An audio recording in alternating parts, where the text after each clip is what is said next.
इंग्रज राजवटीप्रमाणे सांगली महानगरपालिकेनं घरपट्टी कर लादू नये. राज्य प्रवक्ते संतोष पाटील. 3 वर्ष कोरोनानं मारलं. 3 वेळा महापुरानं नागरिक पूर्णपणे उद्ध्वस्त झाले. अर्धवट जिवंत असलेल्या नागरिकांना महानगरपालिकेनं मारण्याचं ठरवलंय असं दिसतंय. 150 वर्ष इंग्रजांनी भारतावर जुलमी अत्याचार करून राज्य केले.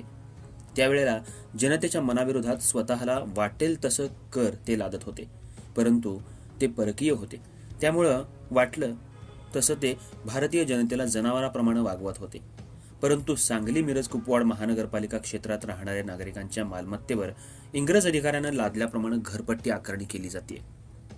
यासाठी सांगली मिरज कुपवाड महानगरपालिकेचे आयुक्त यांना भेटण्यासाठी गेलो होतो, परंतु ते रजेवर असल्यामुळे महापालिकेचे उपायुक्त वैभव साबळे यांना भेटून चर्चा करून त्यांना निवेदन देण्यात आलं.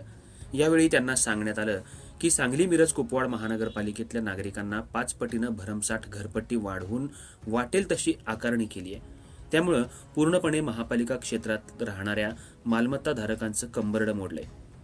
ते बैचेन झाले आहेत.